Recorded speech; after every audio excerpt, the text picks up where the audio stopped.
The last group is called your laggards. I don't like that term, but the laggards are the last 16%, Robert. And candidly, you're probably never going to get the laggards. They have to be sure that what you're doing is not going to fail before they're ever going to get on board. And candidly, that's really hard to prove in a homeowners association because it's going to take years and decades to show something's not going to fail before it doesn't fail. Common Sense for Common Areas exists to help all 2 million HOA board members nationwide have the right information at the right time to make the right decisions for their future. If you're a board member, that's you. Stay with us weekly for actionable insights that minimize stress, avoid catastrophes, and protect your property values. This episode is sponsored by 3 businesses that care about volunteer board members: Association Reserves, Community Financials, and Kevin Davis Insurance Services. You'll find links to their websites and social media in the show notes. Hi, I'm Robert Nordland of Association Reserves, and this is Common Sense for Common Areas. Welcome to episode 14, where we'll be enjoying a follow-up conversation to our very popular Board Hero episode number 5, but this time with the owner of that association's management company. A successfully run association takes board heroes, yes, but the management company has a large role that they play in any association's success. But before I get started, I want to remind you that if you have a hot topic or a question you'd like to have us address, please contact us at 805-203-3130 or email us at podcast@reservestudy.com. In case you didn't have a chance to listen, please make sure you listen to episode number 5, where we interviewed board hero Zach Perry of the Cobblestone Owners Association in Urbandale, Iowa, and that's a suburb in the Des Moines metro area of Iowa. Back to today's episode. I'm here today with Jeff Westendorf, founder of West Property Management in West Des Moines, Iowa. That's the management company for Cobblestone Owners Association, again, that we featured in episode number 5. So, Jeff, welcome to the program. Thank you, Robert. Great to be with you. Well, to start off, we had a listener question following episode number 5 from Lisa in Florida, where she asked, what can I do as only one board member to begin to move our association in the right direction? And so, Jeff, can you work that into our discussion today? Well, Lisa, it's a great opportunity and it's a great challenge to help your community. And that's the focus you want to take, if I could. You know, it takes a great board. It takes great community members working together, and it takes a management team that can support you in those endeavors. And so there's lots of education. There's lots of role playing. There's lots of guidance that you should be working with your management company about to achieve that. I used to be a former Boy Scout leader, and we had something called the EDGE method. And so explain, demonstrate, guide, and enable. And I'll talk about those a little bit more later in the program. You know, I want to pick up on one other word that you said, and that's education. And you actually have a background in education, don't you? Yeah, I have a master's degree in education. I taught both high school and college economics. And so that's been a great segue for helping to serve the HOA communities. A lot of what we're doing, Robert, is helping to educate our homeowners about what it really is to live in a homeowners association. I think oftentimes homeowners buy into thinking that it's one thing, and then they discover all this board governance and planning and long-range items, and they just didn't have a background in that. So a lot of what we do is educate. Yeah, they say, what's all going on here? I thought I just bought this house here. Well, tell me, you've already started talking about kind of the 3 bodies that are going on. You've got the board of directors that runs the operation. You got the larger group of homeowners. Then you have the management, and getting those all 3 on the same page. I'm glad we have someone like you here with a background in education that can start to put those pieces together and have them begin to function together. It's a difficult task, Robert. And Lisa out there, there's no doubt that this is a difficult task. I've taken a lot of guidance from some innovation studies that were done back really in the 1960s. It's called the diffusion of innovation theory. And what it talks about is how people adopt change. And this was studies were done based on technology, but it's been moved into organizational theory. And I think really what we're trying to do in homeowners associations oftentimes is cultural change. It's changing the way the community and those three groups of people interact with one another. And so it's going to be a process of change. And depending upon where your community is at, it could take months, it could take years, it could take a decade to really make the cultural change that's going to be necessary to maximize the benefits of living in a homeowners association. What makes a difference between an association that takes months or days, months, years to begin to change? I think of, you could have a speedboat out on a lake and that's going to turn on a dime. Or you could have a super tanker and that's going to take, I don't even know, miles or hours to turn. So what makes that kind of, how does someone as a board member or a homeowner prepare themselves emotionally for how long it's going to take to enact change? We don't want them to give up. Yeah, I think there are several factors you have to take into consideration. I think one of the factors is how long has the community been in existence? Culture change takes time. Culture takes time to develop in a community. If you're trying to manage or govern an association that's been around 30, 40, 50 years, that's going to be a much more difficult organization to change than maybe an organization that's just been around for 5 years.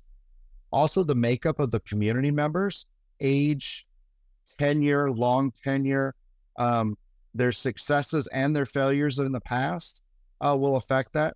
And then also, sometimes when communities go through adversity, it brings everybody together because they have a common cause. And sometimes that can speed up the cultural change. And I'll give you a perfect example of that. It happened in my own community. We were a young community. I bought in when it was only 5 years old. I didn't realize when I bought in that, our developer, we were suing our developer over some construction defect issues. The actual settlement of that lawsuit and the fixing of the property gave us a common cause to achieve success. And that, I think, sped up, as painful as that process was, and the resulting $3,800 special assessment that we each paid to ultimately fix the problem, that actually brought us together as a community. And so that actually sped up our culture change. And now 15 years later, I would say our community is well down the path of a homogeneous community with similar goals. So you live in an association yourself? Oh, absolutely. That's how I got started in this business, Robert. Yeah, tell me more. How did you get started? I bought a condo and, I thought I was a pretty savvy business person. I have a business degree. I worked in public accounting. I had a banking background. I was a business analyst implementing an accounting system for a major corporation. And so I thought I asked all the right questions, only to find out that I didn't ask hardly any of the right questions. We were suing the developer. I had no idea about the unfunded liabilities. Our dues were $115 a month and our operating costs were $115 a month. So we were putting nothing into reserves. And I went to the first owners meeting, 3 months after I bought, and found out that the balance sheet didn't balance. And as a trained accountant, I knew that was a problem. So I guess I asked one too many questions, which I think was the second question, and immediately got elected to the board. From there, I solved the accounting problem, and I thought, if I'm going to do all this work, I'm going to get paid. So I formed a management company. And the first thing I did, Robert, was search for some training. And I found CAI, and then immediately got my credential and realized that there was a real need in the Des Moines market because there was nobody else at the time trained as a CMCA, and there was no other management company in town that had even done a reserve study. So your company was one of the first to get a phone call because my property needed a reserve study. Fantastic. Well, thank you for that. Let me just have you clarify for those who don't know, can you explain CAI and CMCA? Yeah, CAI is Community Associations Institute. That's a national trade association for managers, volunteer board members, community members, and vendors. And it's just a great organization to help educate and give us all some common information. And then CMCA is the Certified Manager of Community Associations. It's the initial designation to train managers to properly deliver management services to homeowners associations. Yeah. Well, your story is similar to mine. I remember buying my condo. It was split level. I was over the garage, common garage, so townhome type association, but it was common underneath me. So different people parked underneath me. And I remember one night, finally, months into owning, reading through my governing documents, and I had moved to Los Angeles from Seattle.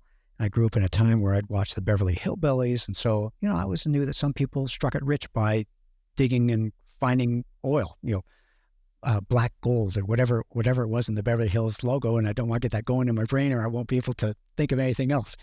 But I remember reading there that all mineral rights belong to the association. And I was so disappointed. Not that I was going to get a shovel and dig through the asphalt in the parking lot, but I at least thought that, well, I could. And it's a different world of community associations, and it's a culture now where I believe the numbers show that, Jeff, isn't it a majority of new homes in the United States are now in one form or another of community associations?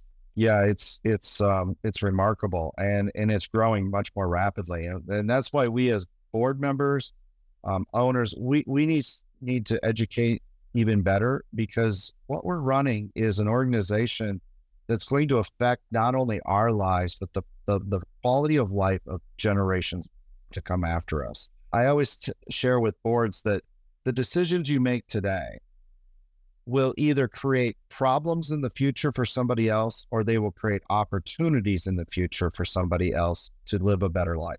The other challenge we have in our homeowners association, Robert, is that average tenure of home ownership in America, 5 to 10 years? I think something like that. It's a relatively short window. And the challenges we face as a homeowners association is that the decisions are usually made on a 20 to 30 year life cycle. And so we have to balance what's the best interest of the corporation, the organization, versus the best interest of the individuals. And candidly, that's self-interest versus community interest. That's what that is. And so if people are only planning to live in general there 5 to 10 years, they're probably not going to vote for dues increases that are going to fund 30-year assets. You have to somehow convince them that it's in their best interest to do the right thing long-term. And that's a real challenge. And it takes a real steady guided hand from those board leaders to the management company to the vendors that are servicing that association. Yeah, well, you're talking about different things, just awareness. And so that brings in the idea of, are we talking about the community here, or is it my home, my castle? And we come from a background where I think we Americans have culturally embraced the my home is my castle. And in community associations, it's a we type of thing. It's our association. And then, as you said, we have longer cycle items. We have roofing. We have elevators. We have the look and feel of the landscaping, maybe even the logo, the font style of the entryway monument sign. Those are longer cycle, decades type cycle things. We have the cycle of homeowners that may be a decade or so or less. And then we have the cycle of the boards themselves. How often do boards turn around? Isn't it every 2 or 3 years? Absolutely. And the turnover of the board, as we all know, is a political decision ultimately as well. So, board members need to be very cognizant that you're functioning in a political environment. So you do need to educate the broader masses as to why you're making those decisions and why you're putting the community's interest ahead of even your own interests, and why it's important to put the community's interest first, that putting the community interest first and serving the greater community has value. And I'm going to go back to your podcast with Zach from Cobblestone. He's a classic example of constantly putting the community interest above his own and constantly setting the narrative to the community. There's lots of ways to do that, but a consistent message going to the community is absolutely necessary. The message has to be consistent from the management company, from the president, from the board, from the committee structure. Everybody has to be on the same page moving together. And when you end up with conflicts within those groups, Usually that's going to slow up your cultural change or make it impossible, or detour. And don't give up on the detour. I love this great meme I just looked at. It was a ship sailing across the ocean, and the optimist looks at the wind and hopes the wind's at the back. The sails, you're moving. The pessimist thinks the wind's always in your side or ahead of you. The leader adjusts the sails. Yep. And so if you run into headwinds within your community, it just means it's time to adjust the sails. You need to do something different with the way you control the narrative, with the way you present the information. I'm catching up on my notes here because you said a lot of real gems there. Consistent message. And one thing that I started thinking about was leverage. I like to do things that have the greatest impact. And when you're a board member, let's say a 100-unit association, you can do something that might be good for your home value. You can say that, hey, roofs now are leaking, or the landscaping needs to be adjusted to be less water intensive, or we need to freshen up the look and feel, the color scheme of the association because it's 20 years old. That'll be good for me. Then you realize that if my home value goes up by $10,000, you multiply that by 100 units, we're talking $1 million. That's $1 million decision. All of a sudden you're thinking what power I have as a board member. And we have to be careful with that because you don't want someone to go down a power trail, or maybe I should say a rabbit hole, because that can be a real detour. But people who understand that this is the association and it's a we, where we survive together, we thrive together, or we drift into quicksand together. But let me ask, how do you, well, you said earlier that there can be a crisis that can be good. It can be a unifying thing. So it's a matter of controlling the narrative. That was another phrase you used, controlling the narrative. And sometimes a common enemy can be a very good thing. You know, the leaky roofs. The leaky roofs. We need to do something together. The association needs to do this. Let's do this together. And it's not anybody. Who are you going to blame? You're going to blame Father Time or Mother Nature. And it's up to the combination of the board and the manager to control that narrative. And I see you smiling. Bring the we together. But let's talk about culture. How is that? If you have a splintered association, I don't want you waiting and hoping for something bad to happen. How do you grab hold of that? How do you begin to be proactive? How do you begin to do something positive for your association? Well, I'm going to go back to that EDGE method: explain, demonstrate, guide, and enable. The first thing is, I think there's a real partnership between the manager and the president of the board, particularly. I always ask presidents when they become the president, you're now the captain of the ship. Where are we driving this ship to? You know, the captain of a ship, is sitting high up in the top of the ship, looking about where we're going. The captain of the ship should not be, pulling weeds. The captain of the ship is not down loading the guns. The captain of the ship is setting a strategic direction. And so as a manager, I want to sit down and know where we are going. It's not my job to set the strategic direction. It's the board's job to do that. And it's primarily the president driving the ship. From there, I'm going to demonstrate. If we're, I'm going to throw things out. I'm going to see, if they're not thinking big picture, if they're not thinking strategically, I'm going to try to get them to think strategically. I'm going to throw ideas out. I want them to stay focused along the long term. I want them to stay focused on policy. I don't want, boards should not get drug into processes and procedures and problems. If your board agenda, Lisa, going back to her question, if your board agenda is full of, Mary's complaint and Bob's complaint and all the little problems, that's not a board meeting. That's a manager's meeting. And so get the board to focus on policy. What is our reserve study policy? What is our investment policy? What is our parking policy? Our collections policy. What's our collections policy? And then the board needs to put an annual calendar together and review all those policies on a regular basis. more importantly just as importantly as policies, what is our risk management functions? Our insurance is a piece of that. Our long-range planning is a piece of that. Our reserve study, our investment policy matching investments to the needs of the capital projects from the reserve study. Those are the strategic conversations and the policy level conversations that should be happening at your board table. If that's not happening at the board table, I'm going to help presidents to model those board meetings. So that's the demonstrate. I'm going to demonstrate that for them, and then I'm going to guide them. I'm going to sit right next to them at the board meeting. And if we veer too far off track, I want to sit down and, whisper in their ear, hey, can we bring this? You're the captain of the ship. Bring it back in, right? And then enable. And enable is the funnest part. Enable is when everything works great and I attend a meeting and I don't say anything during the meeting except for the manager report. And then afterwards, I call the board president and tell them how great a job they did. I call the finance chair and say, what a great job you did presenting that report. That's the enabling piece. And that's what we hope to get to. That's a real challenge for associations, because I think a lot of times most associations don't get to that level of governance. They constantly are micromanaging at the board table.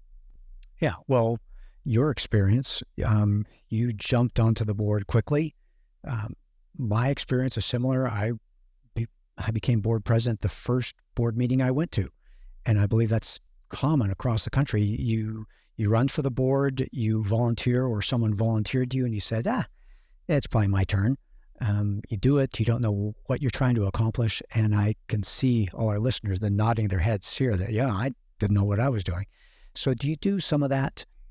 Or I guess my concept is the board meetings, those are the business meetings. That's where you get things done. So do you, as a manager, encourage boards to have a side meeting? Can they have a side meeting where they say, what are we going to try to accomplish? A strategy meeting, a planning meeting, where they review the rules, the collections policy, the investment policy, all these kinds of things, and say, those are good. Those need to be adjusted a little bit. Is that extra 13th meeting or a 26th meeting, double, where does that fit in? I don't recommend boards do that. I mean, there's a lot of issues across the country you need to be aware of. Every state has different laws regarding open meeting laws, et cetera. I'm going to go back to what I said before, Robert, and that is being on a board is ultimately a political matter.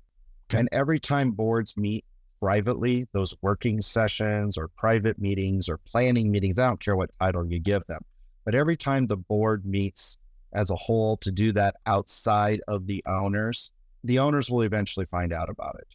Somebody will say something, and that will erode the owner's trust in the board. People need to see the sausage making. Have those debates in an open meeting. Now, there are times for executive sessions, legal matters, personnel matters, etc. But again, vote for an executive session in an open meeting and then go into executive session so people know why you're going into executive session to discuss a legal matter. Yeah. But I'm not a big fan of those extra meetings, Robert. What I'm a big fan of is the manager and the president having a meeting privately so I can help answer their questions and prepare them for the meeting. And so that I can then give them that guidance so that they can be successful in their meeting and answer their questions. And also so I can get direction from the president. Because ultimately, most of our management contracts say that we take direction from the president. And I need to have that direction to know what are my marching orders. Then I attend the meeting and make sure we're, what the board decides as a policy. Yeah, I like that because there's probably so many of board members or listeners who are out there saying, well, how do we accomplish that? When do we do that? Our meetings are long as they are. And you're talking about training, and training is different from a business meeting. And I think it's important to make sure that we're separating those two ideas, and so that the board meetings are then transparent. When you're building community, you're building trust, or I say it in the other direction. When you're building trust with that openness, transparency, then you're building community because the homeowners are there more inclined to trust the board, less inclined to complain or cause problems, and maybe more inclined to be on a committee or run for the board themselves. Yeah, and I think that's a real one of the things I look for in as a management company when we interview potential clients. We ask many of those questions. Tell us what your board meetings are like. How many committees do you have? How many non-board members are serving on those committees? A healthy organization is going to have a committee structure with lots of community engagement. It's going to have an owner's forum, in my opinion, as part of those board meetings that's structured, has rules of engagement, and people feel like they can be heard.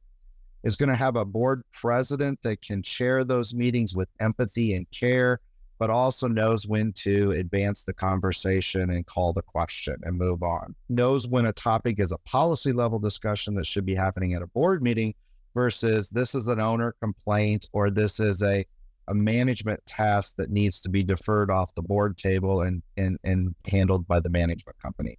Those are unique talents, and it takes time. And here's the other thing I will say: you will never convince everybody in an association to follow the changes that are going to be inevitable. It's a reality. We can work towards it. It's a long-term goal, but there are always going to be people that will have a different view of the cultural change that's before the association.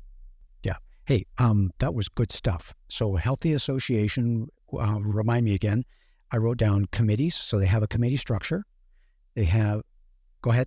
Yeah, committee structure with non-board members engaged. Lots of non-board members from the community engaged that feel like they're being heard because they're willing to participate in those committees. They're willing to share their ideas. And that's probably a good training process for prospective board members then. Absolutely. I mean, your future treasurer is coming from your finance committee. Got it. Okay. So committees, so it's a board. They have committees, which are extending into more homeowners. Then you do have, you said open forum. So any homeowner can come to the board and say, I have a real problem with Tuesday garbage collection. They can say that. They can get it off their chest, whatever it is. And then a board president who has, I liked how you said it, both empathy. These are my neighbors. These are our fellow community members here. But yet this is a business, and being able to kind of wear those two hats that you're my neighbor. I care for you. And yes, you're getting older, or I saw you out there, you're on crutches, or whatever it is. Having that empathy, but yet appreciating that they're running a 100 unit association. And I even had it in my notes here. I was going to ask you to help talk us through how to get everyone on the same page. And I scratched that out and said, not everyone. A majority. How do you move the majority forward? So getting that to openness in the levels, board to committee to homeowners, all homeowners, and then having that, transparent board meetings and then communication methods. Is that how you start to pull it together? And lots of communication methods. And if I can, Robert, let me point out, I'm going to go back to that diffusion of innovation idea, and I want to highlight probably the different groups of homeowners you're going to find within a community. According to that theory, about 2.5% of your community, and let's take that mythical 100-unit association. That's going to be 2 to 3 units. Okay, 2 to 3 units. Those are going to be your innovators. Those are going to be your people they're probably less connected to the community, but they're visionary. They're adventuresome. They're interested in solving problems, and they're looking for new ideas to solve the problems because they recognize what's been done in the past is not working. Now, the next group of people is about 13 to 14% of your population. So that's another 13, 14 people. They're called the early adopters. They're the people that are more connected to the community.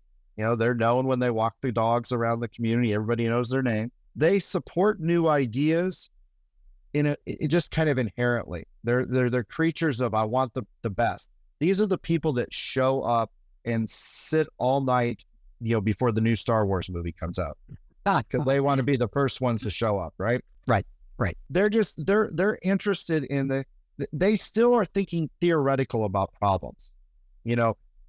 Dues increases, reserve fund balance, percent funded, future special assessment risk. They understand all this terminology, and they're kind of they get it, and they're willing to try something new. Quite frankly, it doesn't take very much to get that 15, 16% on board. They're probably on board after one meeting. Here's the problem in creating culture change. It's the next group. It's the early majority. That's 34% of your population. It's 1/3 of your community. And there's a huge chasm between the early adopters and the early majority. The early majority, these are very pragmatic people. When you're talking about culture change here, these people are still opinion leaders in the community. They're still well respected. They know people in the community, but they are very pragmatic. And so you're going to hear arguments from them that sound like this. Well, I'm not so sure about this dues increase because that might hurt so-and-so who lives down the block. With this group of homeowners, we need to find a way to connect with them and pragmatically explain to them how they benefit and how it benefits other people when we move in this direction. If you can get all the early majority, and you got the early adopters, and you got the innovators, guess what? You're at 50% of the community. And then 20% never vote, and so you've got the majority. Right. So now how do you get to, because you need a few more. Right. Some of us have those covenants that require 67% votes, right? So now we need another 17%. How do we get those? Well, those are considered, they're called the late majority. And these are people, this is another 34% of your population, according to this philosophy. These are people who are very comfortable with the status quo. They are only going to really change if they see no other alternative. They almost have to be forced into it. They have to see failure to change as more damaging to them than the status quo. They will base their change on economic necessity, not preference anymore, but economic necessity. And they will most likely ultimately be influenced by increasing peer pressure. Everybody else is doing it, so I need to jump on the bandwagon too, because I don't want to be an outlier. After that, the last group is called your laggards. I don't like that term, but the laggards are the last 16%, Robert. And candidly, you're probably never going to get the laggards. On true cultural change, we're just, and that may be, that may be the 16% that don't show up at the meeting and vote. They very well might show up at the meeting. These are probably going to be your most vociferous group. And these are going to be the group that just, they have to be sure that what you're doing is not going to fail before they're ever going to get on board. And candidly, that's really hard to prove in a homeowners association because it's going to take years and decades to show something's not going to fail before it doesn't fail. Right. So again, when you're doing culture change in a community, by the way, the communication method to each one of those groups I just outlined, Robert, is very different because those people have very different ways that they look at the problem. So you need different communication techniques to each one of those groups of people. You're reminding me of when I was board president decades ago, we needed to pass a special assessment, and we had a list of who we knew were influential people in our association. And that was long enough ago. It wasn't email. We literally called or knocked on their doors and had conversations, and we were able to get those early adopters going that turned then into the early majority, and then we were able to get the late majority. I don't think we worried about the unnamed 16% at the end because, again, we're a community association and we are a blend of all different people. And I'm going to add that there's probably a few percent, hopefully single digits, that are just plain complainers, and they're going to vote no on anything anyway. You're putting so many things together. A lot of circuits are connecting in my brain from my recollection, my history, what I know about this industry. Jeff, I'm looking at the clock here, and just absolutely fascinating conversation. Clearly, your background as an educator helps you see things more clearly, helps you know what's going on. I like this process of understanding culture change, how a bad event can actually be a good thing, a unifying thing, but it takes the right combination of people at the right times and maybe communicating in different ways. Jeff, fascinating conversation. I'm enjoying this. I may enjoy this more than all of our audience put together. Well, I'm enjoying it too. We have some similarities, and the great thing is when you effectuate this culture change, Robert, and you can keep replicating this over time. What's really important after you kind of move through the culture change process, then it becomes easier to manage and govern your association. Yeah, when you've adjusted, but in your words, you've adjusted your sales. You've adjusted all of a sudden sales. And forward. Everybody always loves to get on a train that's moving down the tracks. And so now all of a sudden recruiting committee members is easier. Recruiting future board members is easier. Setting your dues structure is easier because you have all the reports in place. You have all the tools in place. It's just a matter of updating them every, reasonable time period. It becomes so much easier to manage your property. And because of that, it should save you some management fees long-term. And it becomes so much easier to govern your property as well. And here's the other thing, long-term, you will avoid all the negative pitfalls of the failures, the internal conflict that happens between owners when you can't fix things, the angst and turmoil that happens between boards and owners when frustration, the constantly revolving management companies because managers get frustrated and they fire the association, or the board's frustrated so they fire the management company. Going from failure to failure to failure to failure to failure. And then sadly, oftentimes be weary of that change you think is necessary there, because what you lose every time you lose is you lose historical knowledge. That 5 or 10 year board member, maybe they should step aside, or maybe they should move to a committee, or maybe they shouldn't be the president, but you don't want them to disappear entirely because they have some history knowledge that if it's not being shared with the association can be detrimental to future owners. Same thing with management companies. Your manager and your management company probably has a lot of historical knowledge about what's been done and what's been successful in the past or what's failed in the past, and you don't want to lose that knowledge. So there's a lot of pitfalls that you can avoid as a community if you do this successfully. And that's when I go back to what I said before. If you make the good decisions today, there will be opportunities available to you in the future. Now, what are those opportunities?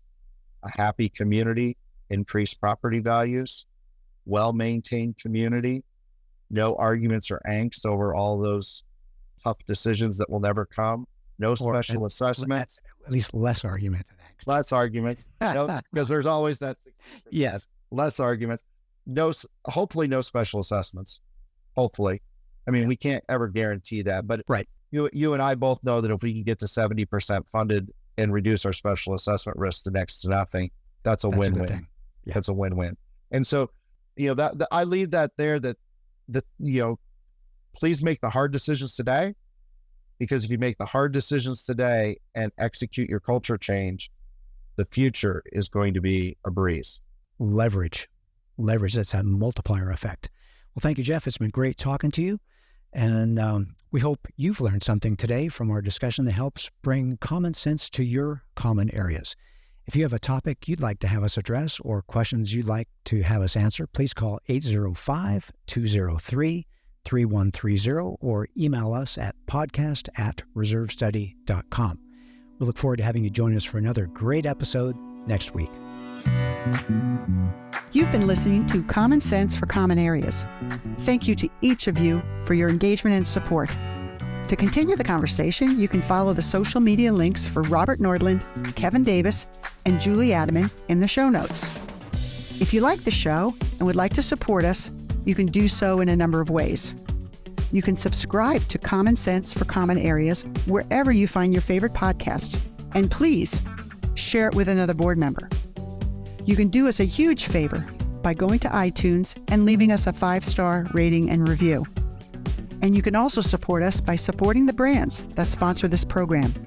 You'll find links to the website and social media for Association Reserves, Community Financials, and Kevin Davis Insurance Services in the show notes. But the most important thing you can do is to engage in the conversation.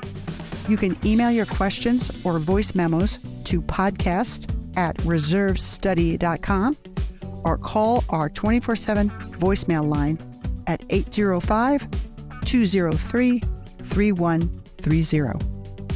This podcast was produced by Stokelight Video Production and Marketing. With Stokelight on your team, you'll see sales grow as you reach more customers with videos that inspire action. See the show notes to connect with Stokelight. Finally, remember that the views and opinions expressed by the podcast, including host, co-host, and guests, do not constitute legal advice. We encourage our audience to consult with their own legal counsel before making important decisions.